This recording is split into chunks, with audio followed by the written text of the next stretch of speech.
You don't need a better strategy. You don't need more patience to raising autistic children.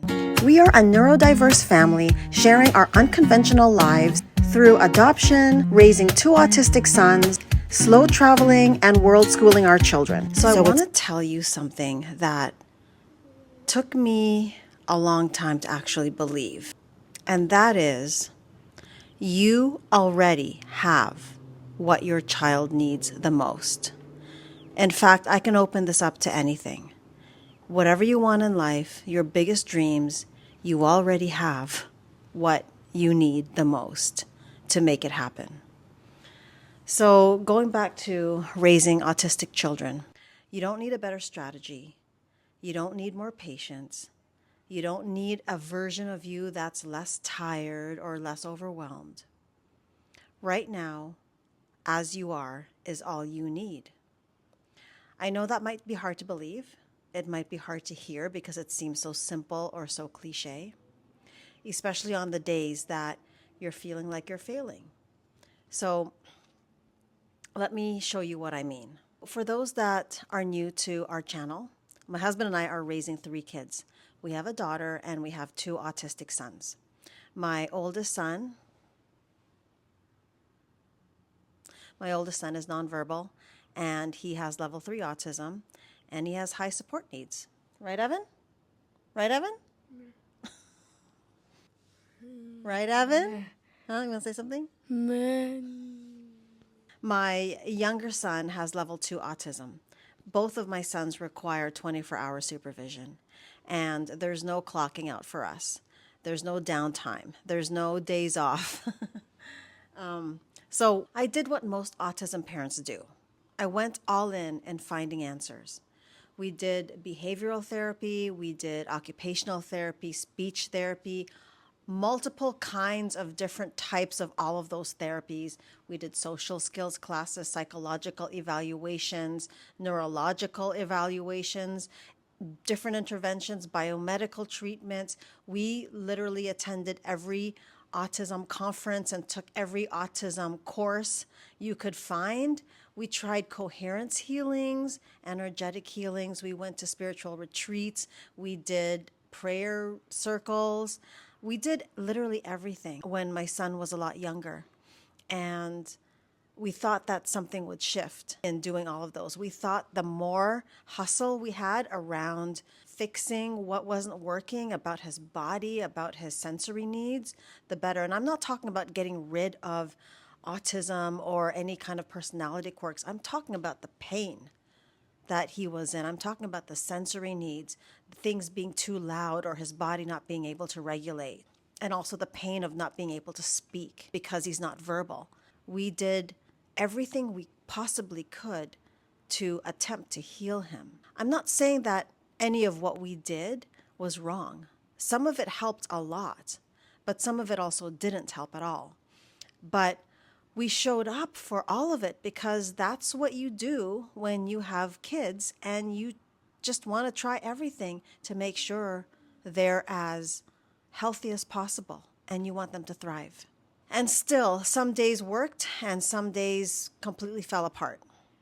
And I couldn't figure out why the same approach would sometimes land beautifully one day and then blow up the next, until I started paying attention to what was actually different on the hard days. And what I realized, and this is the hard truth for me to embrace, accept, and share, it wasn't them, it wasn't my sons, it was me. It was all me. On the days that I was running on empty, or I was checked out, or I was just trying to survive the moment, my sons felt it. Not because I said anything wrong, not because I did anything wrong. My boys just feel what's real. They don't override anything, and they don't ignore it because they don't know how to. It's not part of their nervous system to ignore things like that. They just respond to it. And this is the thing about autism. Because it's a spectrum, there's a lot of autistic people that don't have filters. So my sons aren't sitting there listening to words and then saying, I don't think she really feels that way. I think she really feels differently and she's just lying. No, my sons are not thinking that. They are, what they're hearing and what energy they're feeling. Bless you. Bless you. The energy that they're feeling, that is what they're responding to. So you can't lie to them. You can't lie to them to their face with words, and you can't lie to them through energy. Like, you can't pretend you're happy when clearly deep inside you are feeling upset or angry. So when I wasn't being truly present, even when I was doing everything right on the outside, everything just got harder. What I had to learn, and I'm still learning it now, is that my presence is the strategy. Not having all the answers, just actually being in the moment with my kids instead of in my head trying to manage everything all at once, trying to figure everything out. And the hard part of admitting that is it means looking at the stuff underneath. So it means looking at the exhaustion that no one talks about, because there's no room to fall apart when you're managing kids. The weight of knowing that your kids need you every single hour of every single day. The moments where you feel resentment and then immediately you feel guilt for feeling the resentment. The parts of yourself that you've set aside for someday, one day, I'm going to have time to do X, Y, Z. And now wondering if and when you'll ever get the time to do it or do this for yourself. None of that is weakness.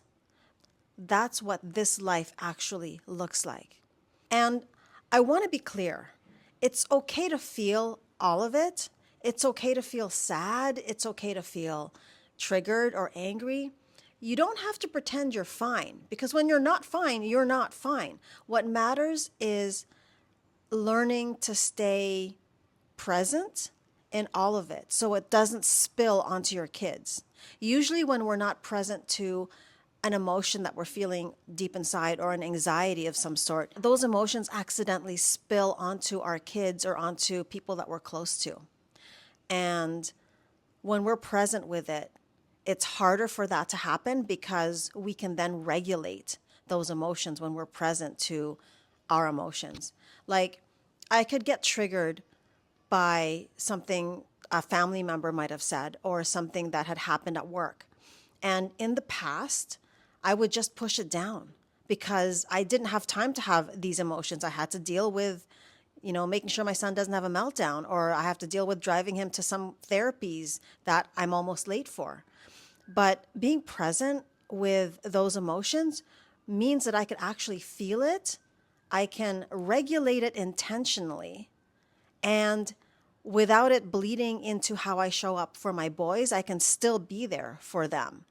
And they can also know what's going on. Sometimes I tell them directly, mommy is a bit upset right now because something happened at work and I just need to take a few breaths. So is it possible for you guys to just be silent for a second?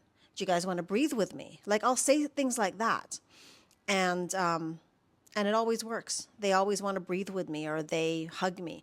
Sometimes I'll just turn to Evan, for example, and say, hey, Evan, this happened and so said something to me and I'm a bit upset. And Evan, my nonverbal son, will say, meh, which is the sounds that he says. Or he'll say, right, Evan? And then he'll just hug me or he'll smile or he'll do something that will actually make the feeling of whatever I'm feeling at the time just more lighthearted. And that's presence. That's exactly what it looks like. Not perfect or polished, just real. When you stop carrying all of that alone, when you get honest with yourself about where you actually are, something shifts. It always works that way. You get more of yourself back. When you have more of yourself back, you have more to give. And that's what I mean when I say you already have what your children need. You already have what it takes. You don't need to become somebody else. You just need to come back to yourself. It starts in the present moment. If you don't know where you are up front, there is no way you're going to know where to go next. It's kind of like a map. If you are living in Los Angeles and you want to go to New York, you have to know you're in LA in order to know what flight to take to New York. You cannot book a flight from Seattle to New York because you're in LA. On this channel, I share what our life actually looks like. We are a neurodiverse family of 5 who refuses to be held back. We navigate meltdowns, sensory days, a world that wasn't built for our kids. I share what works, I share what doesn't work. We travel and I share our travel plans, what we do, our spontaneous trips. I share what we do at restaurants, everyday situations most families take for granted, the real stuff, not just the highlight reel. Here's what I also want you to see. We do what we love, all of us. We don't put our lives on hold because of autism. We don't cancel things or shrink our world or disappear into caregiving and then call it love. No, no, no. I know a lot of autism families are feeling stuck. They might be hugely stuck where they can't even leave the house, or maybe they're just a little bit stuck where they can do everyday things, but they won't go on that trip, on that vacation. Bye, Evan. There are some families that feel like if they give anything less than 100% to their kids every single moment, that means they're failing their kids. Or wanting a date night or time for themselves is selfish. Like their community or their partner or their own guilt just won't allow it. I've felt that too. Sometimes I still feel it, but not for long periods of time. And I want to offer you a different way of seeing this. I get to do things just for me, and it could be selfish, and it may not be productive for anybody but me. I get to be selfish, and that's not despite being a good parent. It's part of how I am a good parent. Because when I come back filled up, I'm actually there in our family, more present. And everybody in our family gets that. Everybody gets to have that time with themselves. We each get to recharge, and we each get to show up fully. Now, that's the life I want to show you is possible. Not someday, with what you already have right now. If that's what you've been looking for, you're in the right place. Please subscribe if any of this resonates with you so you don't miss what's coming. And if something hits home for you, please drop it in the comments. Let us know. And I'll see you in the next video.